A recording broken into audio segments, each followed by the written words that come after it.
Di bawah penanda simbol Grab, Peneraju Superapp di Asia Tenggara, Grab Holdings Limited meraikan penyenaraian syarikat bersama warga kerja Grab, rakan-pemandu, penghantar dan peniaganya bersempena penganjuran sulung majlis deringan loceng pertama pembukaan Nasdaq di rantau ini. Berlangsung di Singapura, majlis itu diadakan selepas syarikat pengangkutan dan penghantaran yang berusia 9 tahun itu mengumumkan penggabungan dengan syarikat pengambil alihan tujuan khas SPSC bernilai $40 bilion.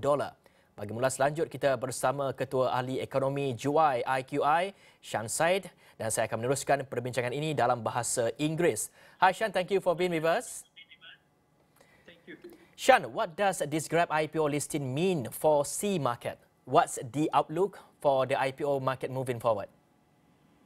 I think this heralds a good outlook for the IPO in the Southeast Asia market, and this will give encouragement to more companies to go for IPO in US, and not only in US but other parts of the world. For this year alone, if you see, IPO market has gone over $600 billion.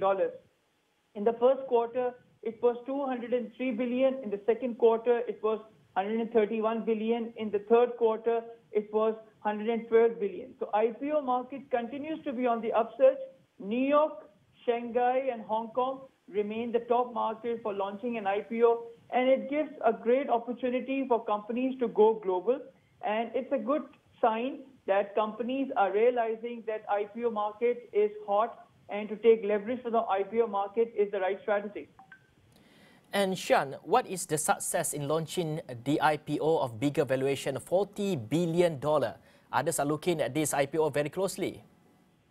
Absolutely. I think the success of launching an IPO is to make yourself stronger at home, build your team, invest in your people, bring out productivity, give good service, understand the market, be very aggressive, be agile, take the leverage from the framework provided by the government, and then you do a launch pad of going an IPO. So I think it's very important for in these turbulent times, for launching an IPO, you have to be very aggressive, you have to be agile, agility is the key, and most importantly, you have to invest in your people so that you bring out the best in the market and you remain on the top of the market.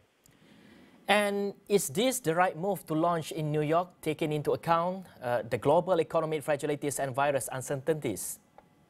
Absolutely. If you pick up the latest report of McKinsey and Economist magazine, New York is the market leader of IPO. So if you want to go global, if you want to go big, New York is a perfect place. I spent 2 years in New York. I think it's a perfect place to launch an IPO, and I think Grab did the right strategy. And it gives an opportunity for other companies to launch their IPO not only in New York but in Hong Kong, Kuala Lumpur, Shanghai. These are the places which will remain hot for the next 2 to 3 years for an IPO market.